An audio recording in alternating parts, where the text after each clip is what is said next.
Oke, selamat siang. Kita mulai lagi di pertemuan kita yang ke-11 ya harusnya ya. Coba kita periksa LMS.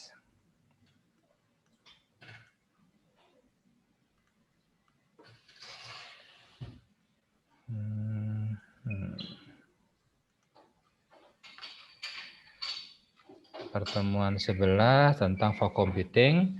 Ini masih melanjutkan tentang modul yang 3 minggu lalu berarti ya. Modul 10 cloud computing. Jadi bedanya cloud computing dengan fog computing kita sudah diskusikan di modul 10. Kalau cloud itu di atas, kalau fog itu berarti di tengah, dan ada juga yang bilang di end device pun juga dianggap sebagai fog computing, meskipun beberapa orang menyebutnya sebagai, oh itu bukan fog computing, itu namanya edge computing. Nah, kita coba lihat ada apa sih teknologi yang ada di fog computing itu. Ini adalah materinya, teman-teman bisa download sendiri materinya di sini. Nggak banyak ini, hanya 16 slide. Kita coba bahas di sini. Oke.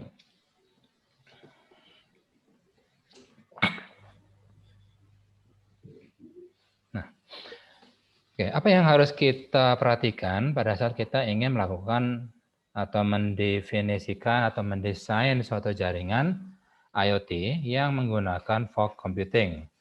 Atau nggak usah pakai fog computing aja, sudah semua serahkan aja ke cloud. Jadi device kita itu hanya capture, langsung kirim, capture, kirim, capture, kirim. Nah, kalau pas ngirimnya gagal, nggak apa-apa disimpan dulu. Begitu koneksinya udah jalan lagi, baru kirim semua, termasuk timestamp-nya. Atau kalau kita kirim semua, bandwidth-nya habis nanti. Soalnya kita device itu ada di hutan, atau mungkin malah di tengah laut. Nah, kalau seperti itu berarti kita punya kendala dengan power supply. Nah, kalau udah power supply masalahnya, berarti device kita itu hanya bergantung pada baterai. Ya, meskipun baterainya bisa dicatu ulang oleh solar cell atau mungkin pembangkit listrik tenaga angin atau yang lainnya, dia tetap saja namanya baterai, dia pasti ada batas berapa kali bisa di recharge. Jadi dia ada umurnya. Dan umurnya jauh lebih pendek dibandingkan dengan umur device kita. Makanya kalau IoT kita itu sudah bergantung pada power supply, berarti transmisinya pun juga harus kita perhatikan. Kenapa? Karena ada satu paper, saya dari tadi nyari paper di mana nggak ketemu. Ada satu paper yang menyebutkan bahwa komponen energi yang paling banyak dihabiskan oleh IoT itu adalah di bagian transmisinya. Jadi bukan di capturing datanya, bukan di processingnya, tapi paling besarnya adalah pada saat dia ingin ditransmisikan. Itu menghabiskan atau menghabiskan power yang paling tinggi atau power consumption-nya yang paling besar. Nah, berarti kesimpulannya, kapan kita menggunakan fog computing? Itu kalau kita sangat terbatas pada power supply. Kenapa power supply yang jadi masalah? Ya karena kalau power supply sudah terbatas, berarti transmisinya pun harus kita perhatikan. Jadi kita hanya mengirimkan yang penting-penting saja. Atau mungkin hanya resumenya saja atau summary-nya. Sehingga di device kita itu ada suatu processing. Nah, itu makanya kita memilih fog computing di IoT kalau power supply-nya itu terbatas. Tapi kalau power supply-nya terbatas, ya suka-suka kita. Mau pakai fog computing boleh, mau langsung cloud computing juga boleh. Nah, di sini ada beberapa teknologi yang bisa kita gunakan untuk fog computing, untuk transmisi di fog computing, itu termasuk kayak Wi-Fi, kemudian Bluetooth yang BLE, yang low energy, atau bisa juga menggunakan yang Zigbee dan low private area network. Dan ini ada juga bahasanya di paper yang pernah saya share ya, 3 minggu lalu. Oke. Nah, terus apakah cuma masalahnya atau apakah konsiderannya hanya power supply? Ya, enggak juga. Konsideran kedua itu adalah dari sisi bandwidth. Makanya di sini dituliskan kalau data rates-nya sangat tinggi sementara bandwidth-nya terbatas, ya mau tidak mau kita harus membatasi data yang akan kita kirimkan. Nah, kalau kita sudah membatasi, berarti kita harus mengirimkan summary saja atau resume. Nah, kalau sudah seperti itu, berarti kita perlu melakukan computing di level device atau level edge device, atau ada yang bilang end device atau fog computing atau yang lainnya. Ya, jadi ada dua konsideran kapan kita menggunakan fog computing atau edge computing. Pertama adalah kalau power supply-nya terbatas. Kedua, kalau bandwidth-nya terbatas. Tapi kalau dua-duanya tidak ada masalah, apakah nggak boleh pakai fog computing? Ya boleh aja, terserah kita. Ya. Oke. Nah, di sini menjelaskan tentang positioning dari berbagai konektivitas yang digunakan di fog computing. Jadi ini hanya untuk transmisinya saja. Karena kalau ada namanya fog computing, edge computing, ternyata dia fokusnya ke computingnya, komputasinya, bukan ke transmisinya. Nah, di sini dijelaskan kayak kalau misalnya data rate-nya sekitar 2 kbps.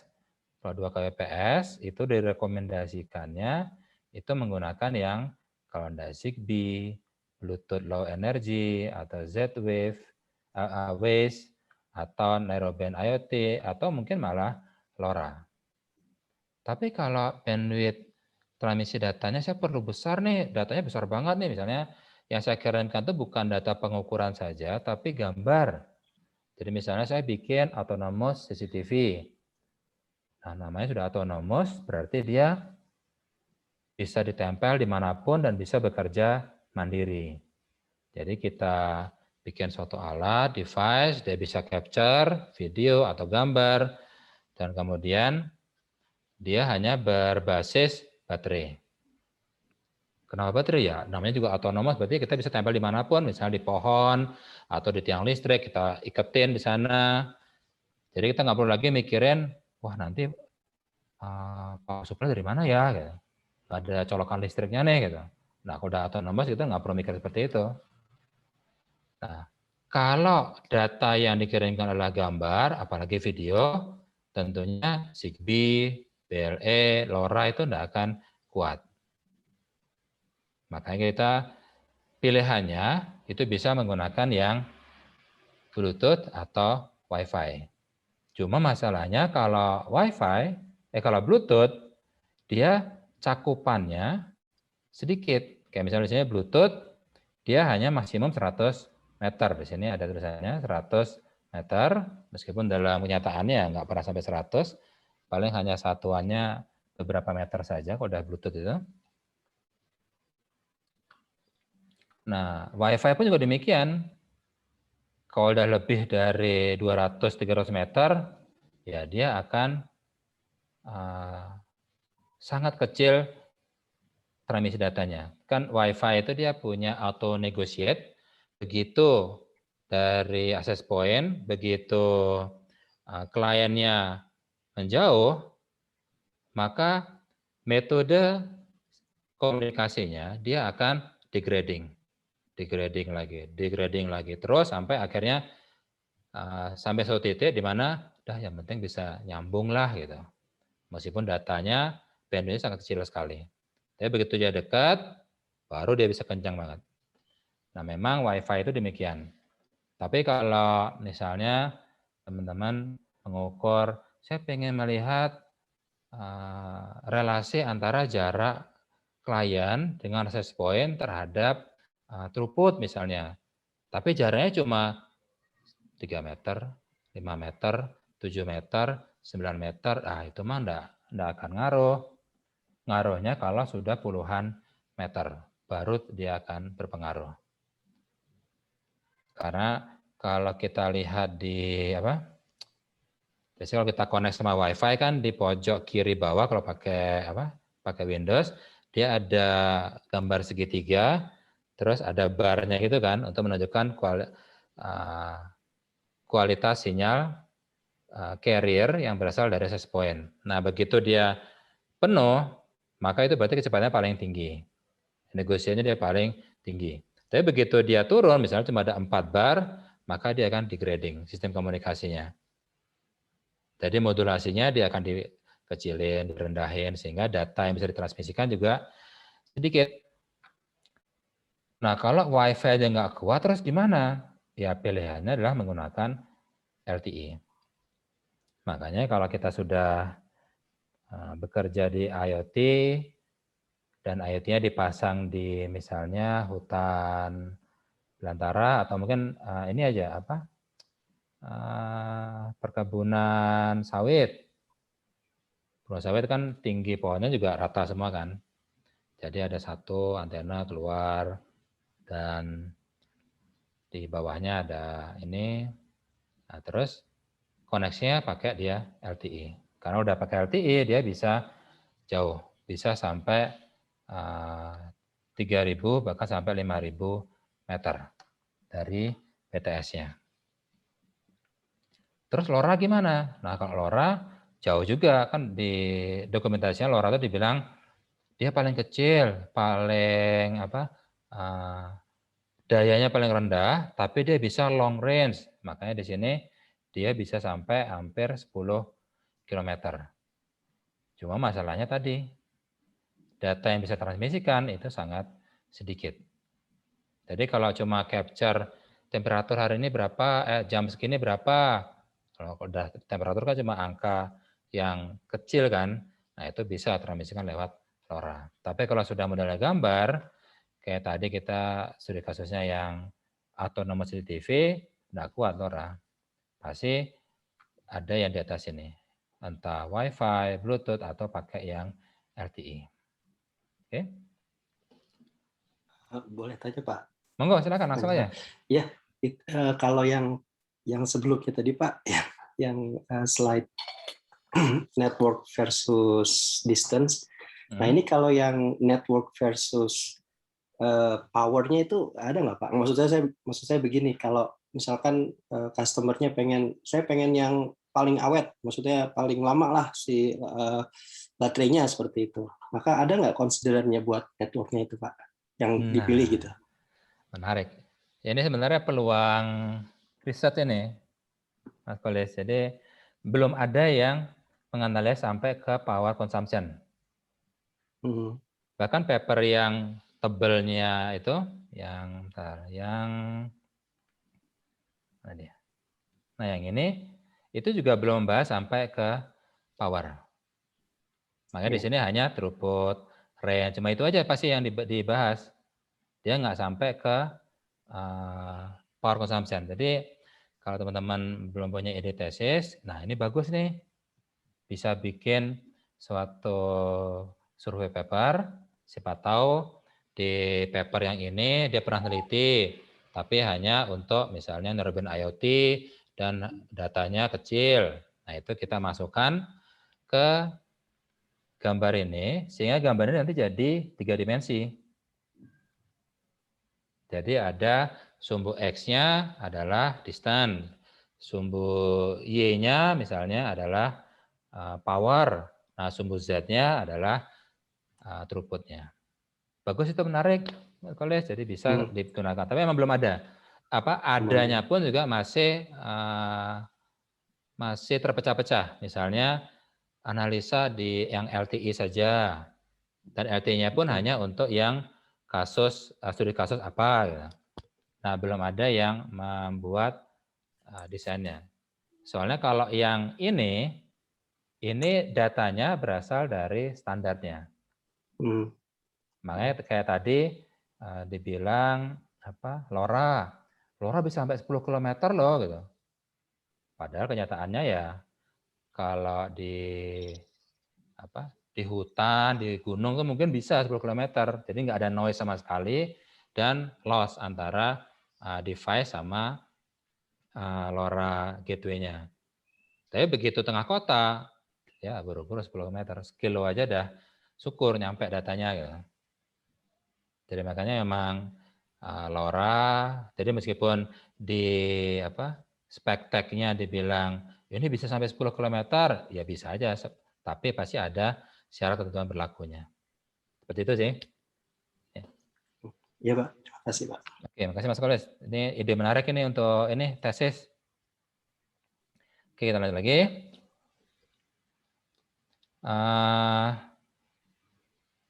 Ini NFC juga dimasukkan karena memang NFC itu ya mau tidak mau tetap aja dia bisa dianggap sebagai komunikasi dari suatu device ke suatu gateway. Cuma memang jaraknya terlalu kecil, jadi hanya 10 cm.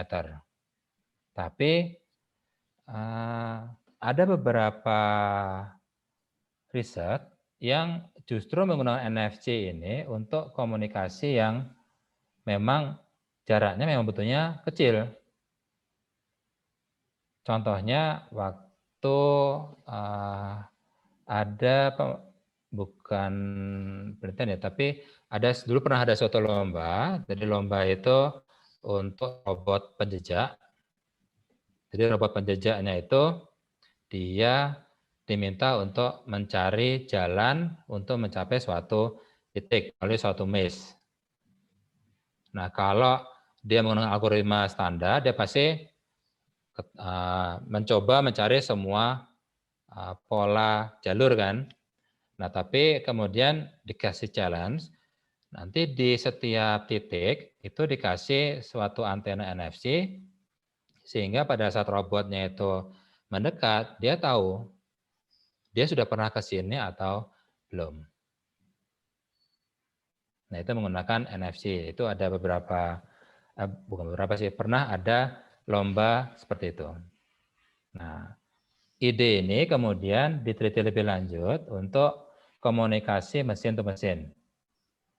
Jadi di saya lupa Boston Dynamics itu kalau nggak salah di Boston Stanford ya. Nah di Stanford itu ada penelitian di mana mesin dengan mesin mereka berkomunikasi lewat NFC. Nah karena jaraknya harus sedikit makanya dia harus berdekatan. Dan memang robotnya kecil-kecil. Dan robot ini mungkin teman-teman pernah nonton Big Hero 6 itu kan ada microbot kan istilahnya mereka. Nah mereka bikin seperti itu. Nah mereka komunikasinya itu lewat NFC antar robotnya. Nah itu sedikit intermezzo aja. Nah jadi NFC pun meskipun jaraknya hanya 10 cm itu masih bisa dipakai untuk mesin to mesin communication. Jadi bisa juga digunakan untuk IoT device, khususnya untuk IoT device yang bergerak, yang dinamis, kayak tadi yang microbot yang dari Big Hero 6 tadi.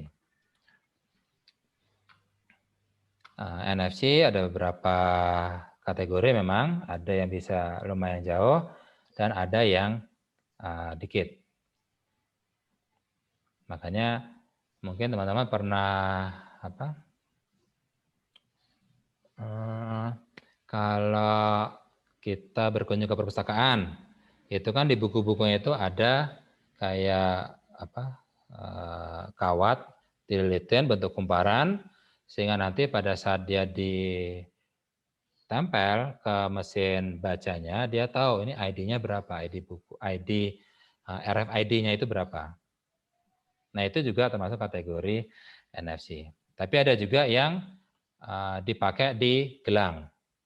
Jadi untuk lomba lari, misalnya maraton atau itu pesertanya disuruh pakai gelang untuk bisa mengetahui posisinya di mana. Sekaligus juga untuk mengetahui detak jantungnya. Jangan sampai detak jantungnya udah tinggi banget, tapi orangnya maksain, nah takutnya ada apa-apa, nanti petugas kesehatan udah langsung mendekati, udah siap-siap kalau ada apa-apa. Nah itu yang lebih jauh lagi. Tapi di tengah-tengah juga ada, misalnya kayak Kalau teman-teman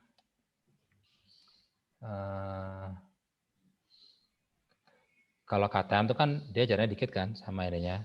Buku pun juga harus nempel malah. Nah, ada yang jaraknya lumayan jauh, jadi kayak di apa? Telkom Korpo dulu pernah dipasang oleh BTP, itu kayak RFID, cuma dia jaraknya jauh, bisa sekitar 10 meteran.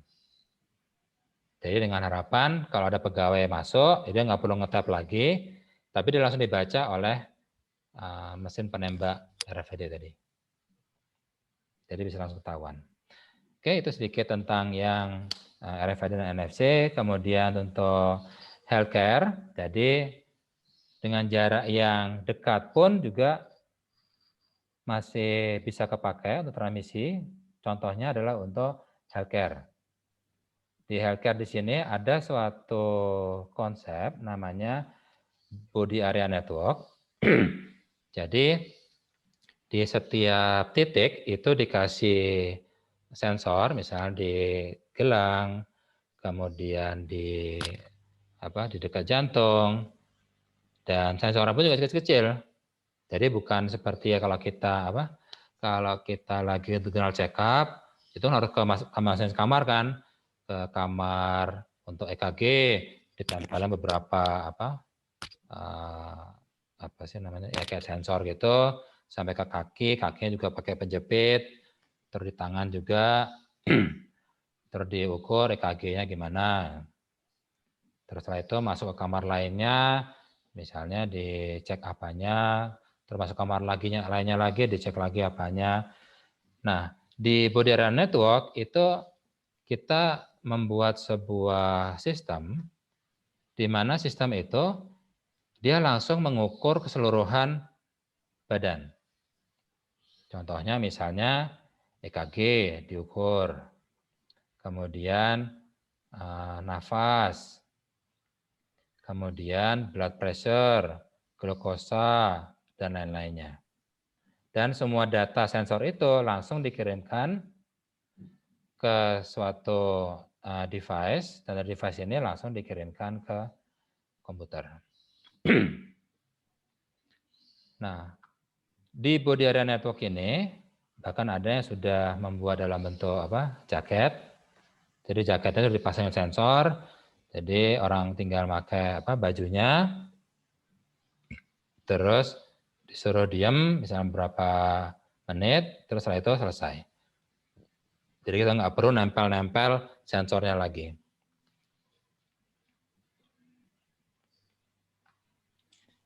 Tanya lagi Pak. Ya, monggo. Ya, ini kalau yang BAN ini dia pakai NFC juga Pak? Enggak. Dia kalau NFC, dia soalnya pakai yang spread spectrum itu, Mas pasti udah ngerti juga. Dan kalau spread spectrum berarti kan dia sangat peka terhadap noise, apalagi dia menggunakan band ISG itu. Ya. Nah, makanya di sini biasanya kita tidak menggunakan NFC, karena kalau sudah main di healthcare memang biasanya menggunakan ISG, cuma kalau sudah sinyalnya sangat kecil seperti ini dan kita ada di ruang fasilitas kesehatan, tentunya banyak sekali interferensi, maka biasanya kita tidak menggunakan yang NFC, tapi menggunakan yang LTE atau Wi-Fi. Nah, gitu. ini kalau tadi kan ada Bluetooth ya Pak. Kalau Bluetooth kan pair ya. Jadi misalkan saya cuma bisa pasang satu sensor aja gitu yang connect ke phone, karena kan cuma satu Bluetooth yang bisa connect, yang bisa pair maksud saya. Nah, kalau ini bisa multiple ya Pak. Maksudnya dia bareng-bareng untuk breathing, untuk ECG, misalkan untuk insulin pump, ini dia barengan gitu kirim data seperti itu ya Pak. Bisa barengan. Ya. Justru harus barengan sih. Makanya biar Makanya sinkron ya Pak. Ya, betul sinkron. Jadi harus barengan. Nah, makanya kalau pakai NFC memang bisa sekaligus. Nah, pakai Bluetooth, makanya ada Bluetooth di sini yang ada Bluetooth 4 dan 5 itu sudah dia sehingga saya lupa yang 4 atau yang 5 itu sudah bisa multi point ke udah bisa 1 poin. multi pair gitu ya. Betul. Oh. Jadi nggak perlu 1 ke 1. Ya. Bluetooth 2 yang 1 ke 1 saya. Kalau yang saya lupa 4 atau 5 itu sudah bisa multi point. Nah, cuma memang ini body area network itu hanya teknologinya saja. Sebenarnya nggak terbatas. Misalnya kita, saya tetap mau pakai Bluetooth, ya nggak apa-apa, silakan. Tapi yang penting konsepnya body area network tadi, dia harus mengukurnya dalam saat yang bersamaan. Jadi nggak boleh sekarang ngukur EKG-nya dulu, terus ngukur breathing-nya. Nah, itu kita jadi nggak bisa membuat data itu menjadi satu garis. Jadi dia beda bisa gitu. Nah, itu kan nggak bagus data seperti itu. Terus kemudian sensornya ini sendiri nggak perlu nempel ya Pak? Kan kalau sensornya nempel tuh kadang-kadang suka risih ya. Jadi kalau bentuk jaket itu kan nggak nempel, mungkin lebih convenient gitu. Nah, cuma memang nempelnya pun juga soalnya sensornya juga harus bisa ngerasain kayak denyut jantung kan. Jadi memang jaketnya memang ada strapnya. Jadi di strap ini, jadi nempel, ngepres ke badannya, terus disuruh breathing biasa, baru kemudian saya udah keukur semuanya dalam 1 menit, semua udah keukur dalam saat bersamaan, breathingnya. Jadi pada saat nafasnya naik, ternyata denyut jantung jadi berapa, kayak gitu. Itu kerekam semua. Makanya tadi dia harus direkam dalam saat yang bersamaan. Jadi kita bisa melihat korelasi antara pas nafas, inhale, dia jadi seperti apa denyut jantungnya, ataukah ada masalah juga dengan pH-nya, tekanan darahnya dia jadi naik atau gimana gitu. Seperti itu. Kemudian ini untuk healthcare ya. Kemudian untuk smart city. Di smart city ini ya pasti teman-teman juga udah tahu gimana caranya agar ada suatu titik yang bisa memonitor seluruh kondisi kota. Jadi itu disebut sebagai smart city. Jadi semua centralized. Cuma ada beberapa konsep smart city, dia justru membuatnya menjadi decentralized. Jadi tidak di satu titik, satu kota, satu titik, tapi dia dipecah-pecah. Misalnya di tiap persimpangan jalan.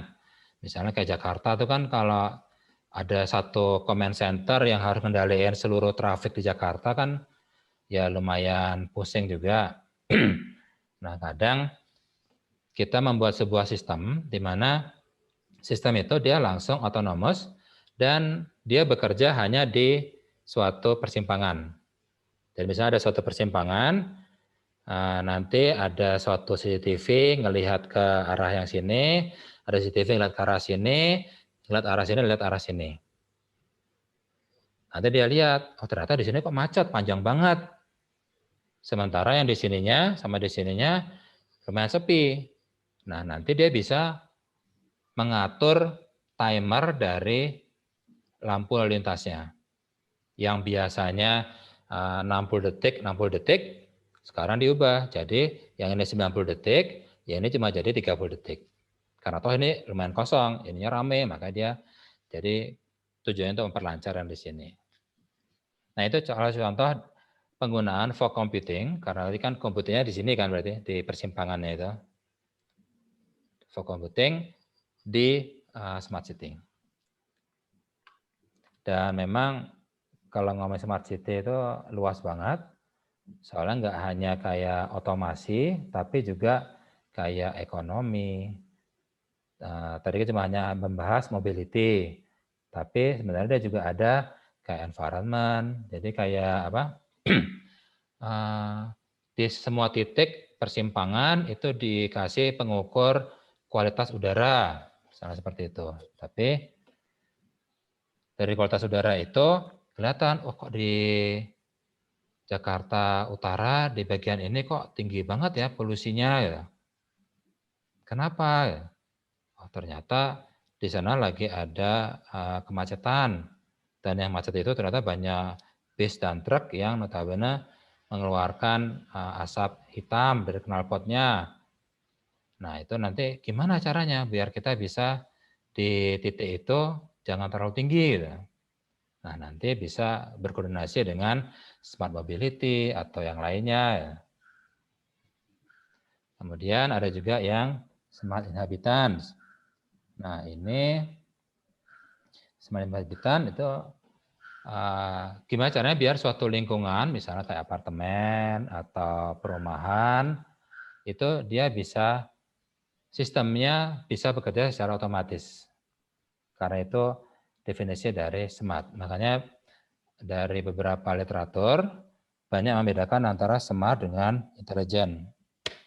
Kalau smart itu berarti dia bekerja untuk memperbaiki output, untuk memperbaiki parameter-parameternya agar suatu goal bisa tercapai.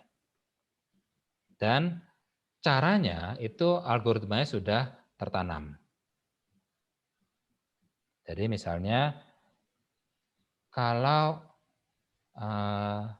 dari arah utara itu lalu lintasnya trafiknya kecil, tapi yang dari timur itu tinggi banget.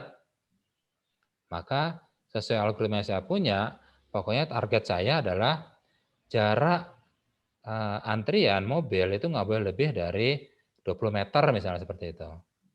Nah, begitu sudah 18 meter, dia dapat warning. Sistemnya, udah 18 meter nih, sudah hampir mencapai batas.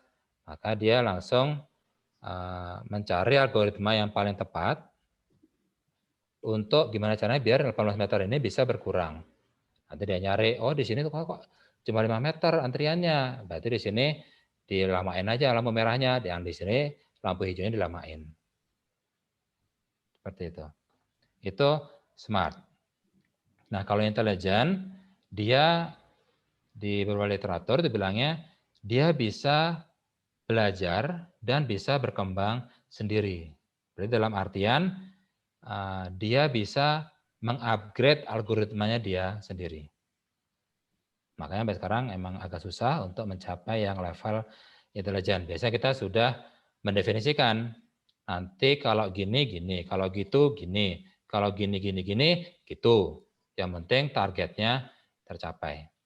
Nah, kalau yang intelijen kita hanya bilang saya ingin pokoknya gimana caranya biar antriannya itu nggak boleh lebih dari 20 meter seperti itu. Dia mikir sendiri, itu intelijen. Makanya sampai sekarang agak susah. Soalnya dia harus punya knowledge base. Cuma itu di luar dari topik ini. Oke, itu sedikit tentang smart city. Jadi smart city itu topiknya luas banget, nggak bisa kita bahas dalam satu perkuliahan. Ada smart economy, ada smart mobility, environment, inhabitant, dan juga ada lifestyle dan administration.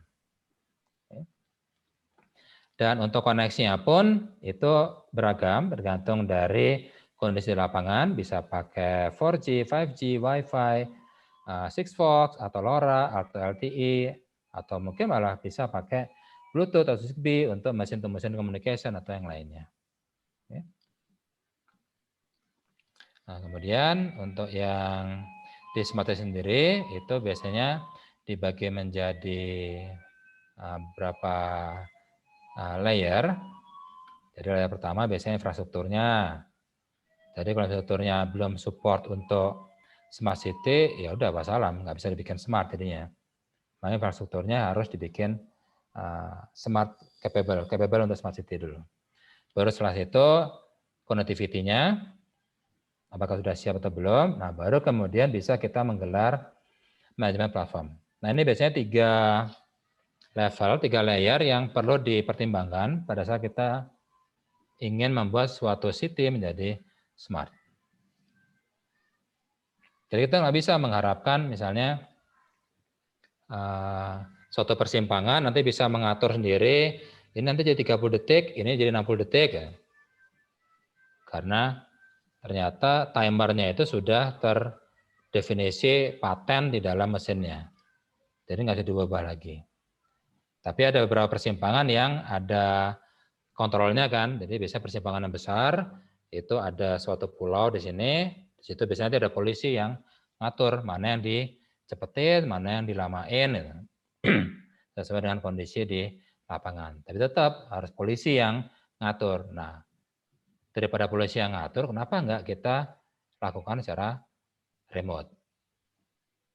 Lebih bagus daripada remote, ya dia bisa otonomous. Jadi dia bisa ada CCTV, ngelihat sendiri, wah itu udah panjang banget antriannya. Yang ini tolong dilamain lampu hijaunya biar kosong, seperti itu. Oke. Nah ini di luar itu. Nah sekarang kita coba bahas yang dari paper. Nah minggu lalu kita sudah bahas tentang, bukan minggu lalu, 3 minggu lalu kita sudah bahas tentang IoT reference modelnya. Di sini,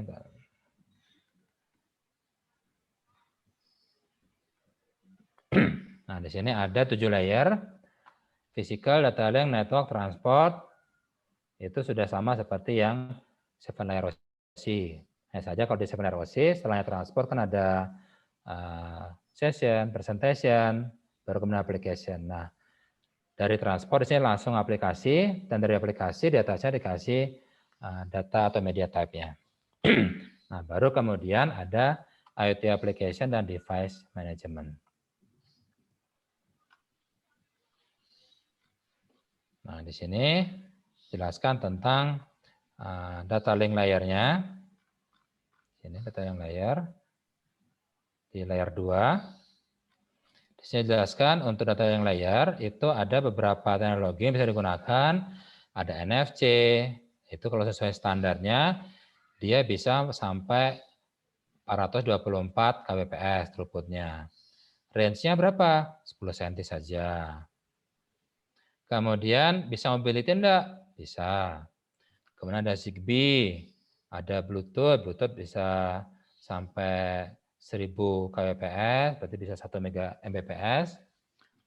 Coba di sini ada footnote 3, kita baca coba 3 adalah Bluetooth 5 dapat mensupport range yang 150 meter dan dengan broadcast capacity sampai 8 kali. Jadi di sini makanya throughput-nya 1000 kbps atau 1 Mbps dengan catatan tadi. Nggak jauh-jauh amat. Kalau udah jauh, ya berarti dia ada degradasi modulasi. Boleh tanya lagi, Pak? Monggo, silakan. Ya, ini mobility support ini maksudnya apa ya, Pak? Handover apa gimana ya? Tepat sekali. Jadi mobility support itu dia mirip seperti HP. Jadi bisa pindah ke stasiun yang lain atau bisa apa?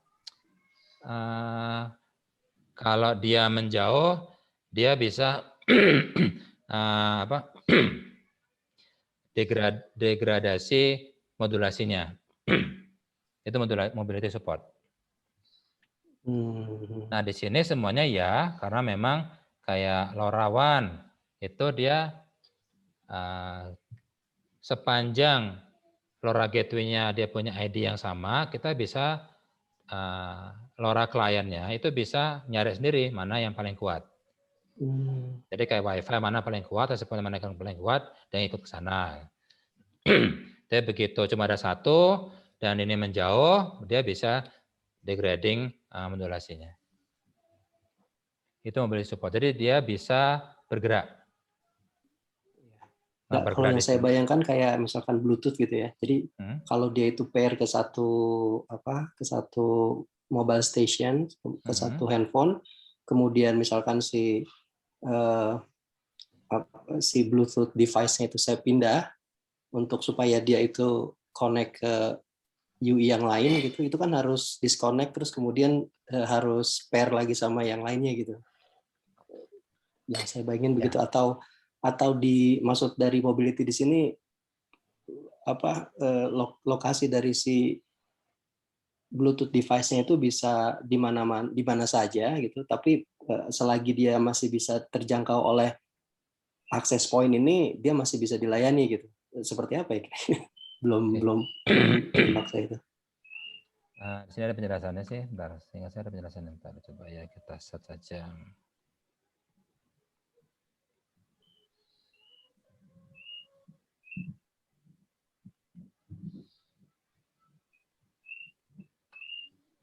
Cross network.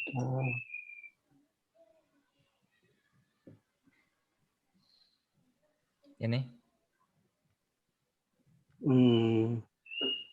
Jadi IoT system dibilang punya support mobility kalau dia punya dynamic discovery. Oke. Ya, Nah, dynamic discovery ini berarti dia bisa pindah stasiun, dia bisa bergerak, jadi bisa, yang penting dia bisa melakukan discovery sendiri.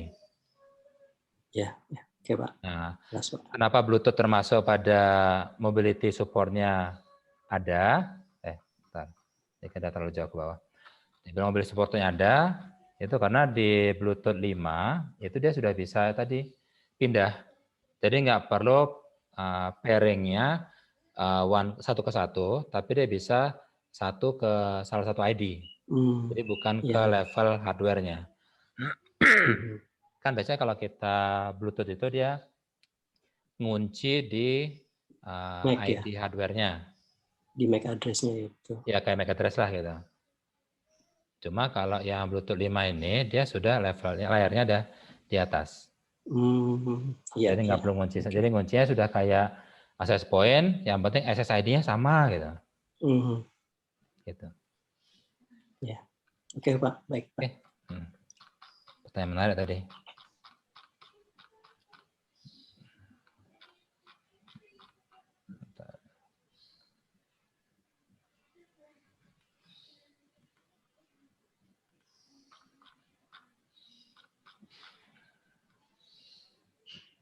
Nah, ini. Jadi kalau kita lihat sini, ternyata dari sisi throughput, itu yang paling tinggi ya Wi-Fi. Ya, kayaknya udah cukup jelas ya, yang namanya Wi-Fi pasti memang makanya bisa kita gunakan untuk streaming, untuk yang lainnya. Cuma tadi range-nya dia hanya 150 meter. Lebih dari itu ya dia butuh penguat sinyal dari sisi access point-nya atau dari sisi laptopnya atau kliennya itu perlu juga penguat sinyal. Kemudian LoRa itu ternyata sangat kecil throughput-nya dan range-nya pun juga ternyata lumayan jauh. Namanya LoRa itu keunggulannya dari sisi jarak. Tapi meskipun itu masih kalah dengan NB-IoT. Cuma saja di sini ini mengambil angka maksimumnya ya. Jadi kayak misalnya Narrowband IoT dibilang throughput-nya adalah 200 kbps. Lumayan itu 200 kbps. Dan jaraknya bisa 20.000 atau 20 km. Nah, dua angka ini dia sebenarnya dua hal yang terpisah. Jadi seringkali kalau misalnya nanti teman-teman membaca standarnya, misalnya kan Narrowband IoT, di sini dibilang 200 kbps, tapi itu hanya tercapai kalau jaraknya itu hanya sekitar 1.000 meter. Kalau sampai 20.000 meter gimana? Ya enggak sampai segini. Jadi makanya dia hanya mengambil angka maksimum saja. Sini.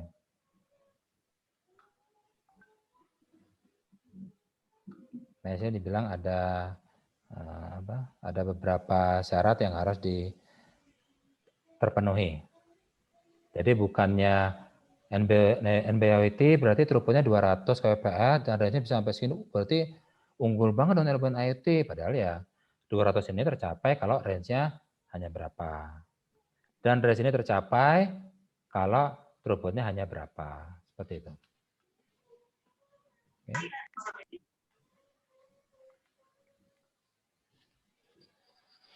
Nah, kemudian di sini dijelaskan juga dari tabel 2, ini ada beberapa referensi aplikasi dari IoT.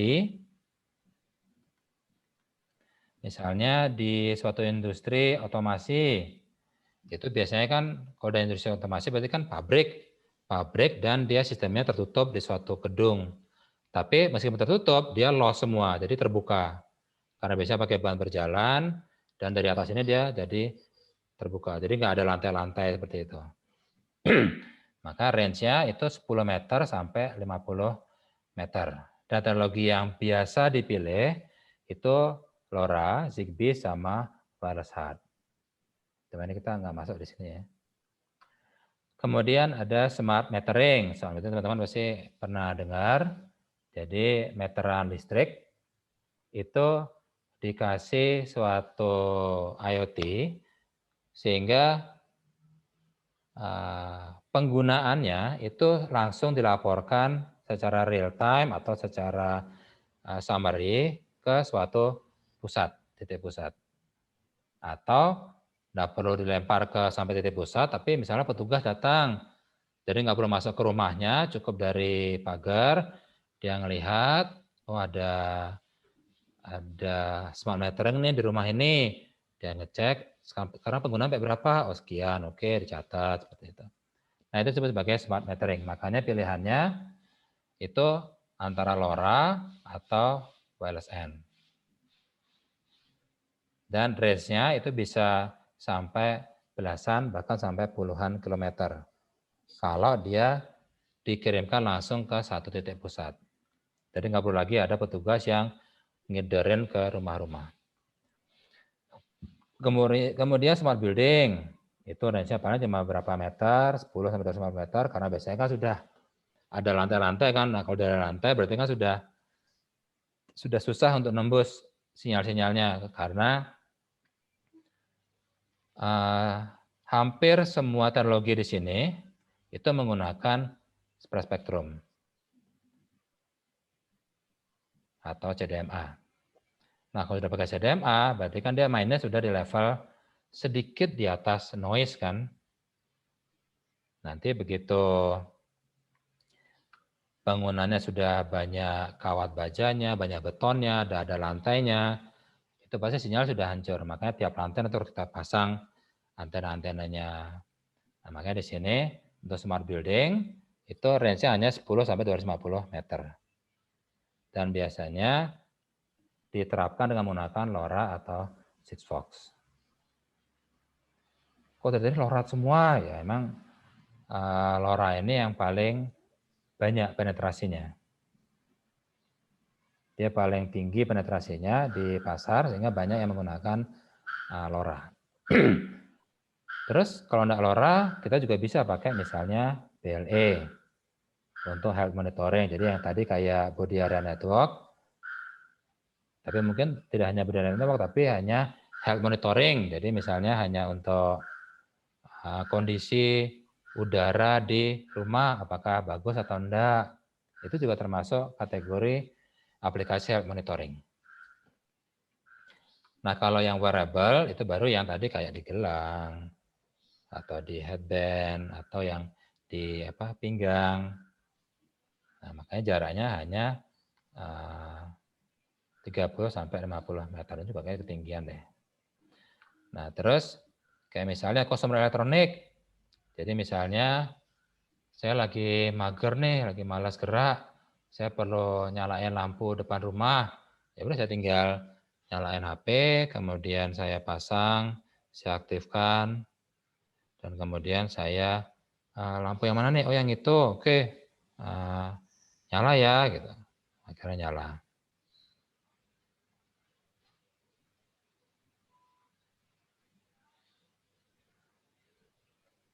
Seperti itu. Nah ini untuk consumer elektronik. Nah misalnya sekarang hampir di semua perangkat Android itu juga sudah dipasang aplikasi untuk ngendalin IoT. Jadi misalnya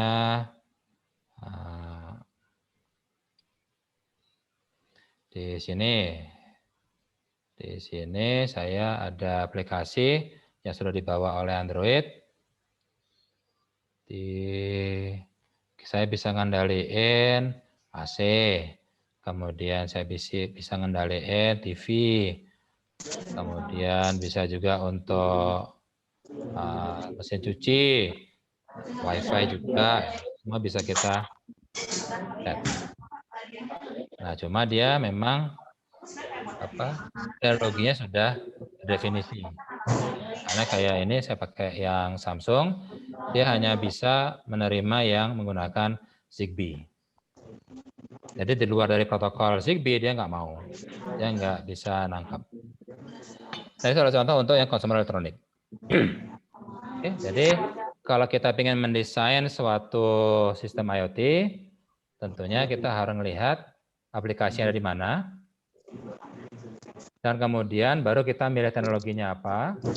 Teknologinya harus sesuai dengan yang tadi, throughput, jarak, kemudian mobility support, dan juga tadi power consumption. Tanya saja di sini belum ada untuk power consumption, belum ada referensinya. Oke, itu untuk yang fog computing. Nah, cuma memang di fog computing ini kita tidak membahas tentang gimana sih caranya device itu melakukan komputasi, karena itu bukan target dari mata kuliah ini. Mata kuliah ini targetnya adalah kalau teman-teman bekerja di dunia IoT, teman-teman bisa menganalisa lingkungannya seperti apa, dan kemudian bisa merekomendasikan teknologi yang mungkin untuk dilakukan dan yang paling tepat untuk dilakukan itu adalah yang mana. Jadi jangan sampai, wah kita kan Telkom Group, jadi harus pakai LoRa seperti itu. Padahal LoRa Gateway nggak ada di kota kita. Gitu. Wah nanti kita bikin aja sendiri, itu jadi malah susah. Padahal di dekat situ ada WiFi yang link internetnya sangat terjamin.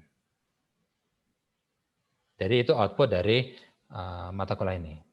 Jadi bukan ke gimana caranya bikin fog computing, gimana caranya bikin cloud computing, tapi bisa menganalisa kapan milih cloud computing, kapan milih yang fog computing, dan transmisinya apa. Itu yang ditargetkan dari mata kuliah ini.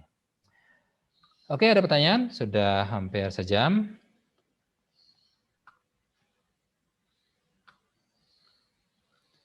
Nah, Honda kita lanjut sedikit. Kita cuma sampai ke yang ini, choosing messaging protocols. Nah, di messaging protokolnya tadi kan ada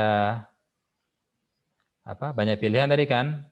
Ada yang LoRa, ada yang Zigbee, ada Sigfox, ada BLE, ada NB IoT. Nah, di sini dikasih beberapa selection strategi seperti ini.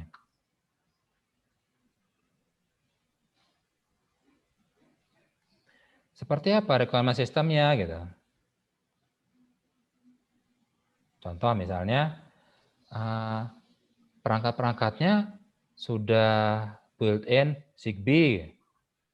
Ya udah kalau perangkatnya yang mau kita kontrol sudah support Zigbee, ya kita pakai Zigbee aja gitu. Karena kalau kita nambahin protokol baru, pasti biayanya jadi jauh lebih mahal. Terus kemudian aspek kedua, coverage. Seperti apa?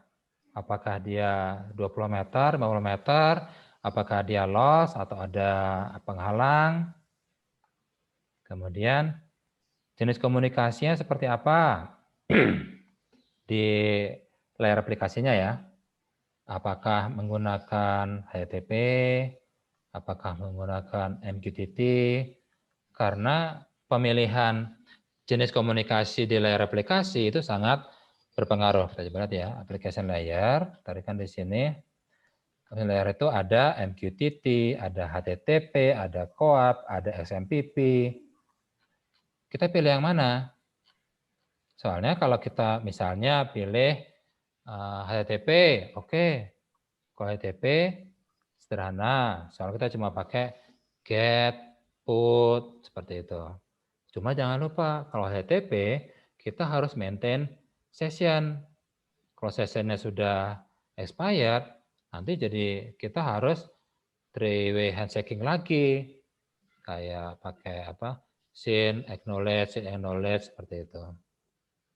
Nah, kalau itu dilakukan setiap kali kita mau ngirim data, ya bandwidth-nya habis.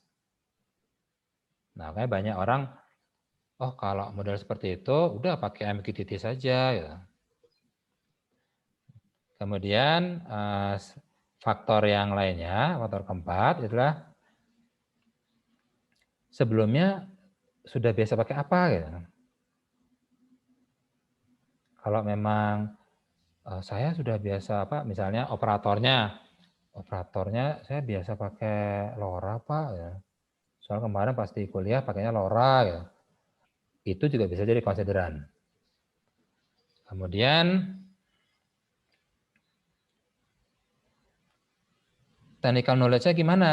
Misalnya dari tidak hanya operatornya, tapi karyawan di sana yang akan mengoperasikan itu lebih familiar dengan teknologi yang mana?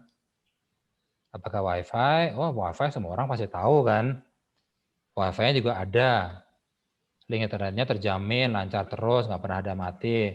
Ya udah pakai WiFi saja. Ya. Terus adoption rate. Nah, adoption rate itu maksudnya kalau di Indonesia kebanyakan pakai LoRa, ya jangan pakai yang narrowband IoT. Susah nanti nyari supportnya. Tapi kalau LoRa kan banyak, soal LoRa sudah lumayan banyak lama masuk di Indonesia. Ya udah pilih LoRa, itu contohnya. Oke.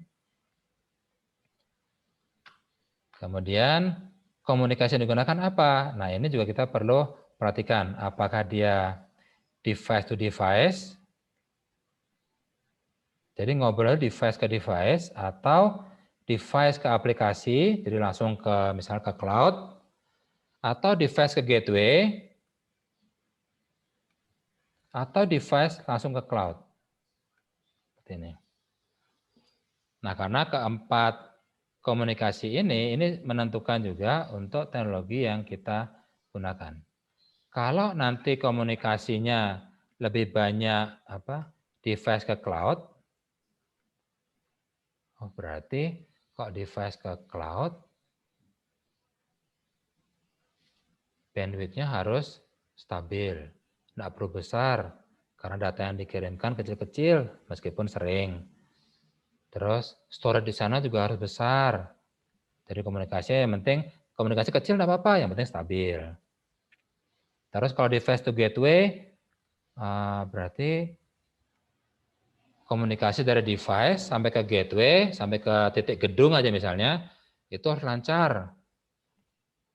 Tapi setelah itu, ini kebetulan gateway dia punya storage, jadi nanti gateway nanti nyimpan selama sehari, terus pas tengah malam baru dia langsung ngirim secara bulk ke cloud-nya, sehingga nanti operator bisa ngelihat besok harinya. Oh kemarin itu suhu di mesin ini sempat tinggi ya, ada spiking seperti itu. Ya. Oke, itu aja materi dari saya. Jadi ada beberapa pertimbangan kalau teman-teman bekerja di dunia industri IoT, tentunya sebagai konsultan atau bekerja langsung di satu perusahaan yang bekerja di dunia IoT, teman-teman sudah punya gambaran kelebihan dan kekurangan untuk setiap teknologi tadi. Karena ingat, tidak ada teknologi yang super semuanya. Pasti dia ada plus minusnya. Contohnya seperti tadi, NFC bagus, throughput-nya stabil, tapi range-nya kecil banget. Ya berarti nanti peruntukan untuk ini. Wi-Fi, throughput-nya gede banget, tapi jaraknya cuma 100-an meter. Nah itu jadi ada plus minusnya. Oke, itu aja dari saya. Atau ada pertanyaan? Baik kalau enggak, nanti jangan lupa untuk kehadiran. Nanti saya buatkan sebuah pertanyaan kecil sederhana di LMS, jadi tolong kunjungi LMS-nya. Dan due date-nya adalah setiap hari Sabtu malam. Jadi harus kerjakan Sabtu malam karena Minggu pagi jam 00.01 itu sudah expired. Oke, tapi ingat itu hanya untuk kehadiran saja, tidak dinilai. Oke, itu aja dari saya. Terima kasih dan selamat sore. Sampai ketemu lagi minggu depan ya. Ya, makasih Pak. Terima kasih banyak, Terima Pak. kasih. Terima kasih, Pak. Terima kasih Pak.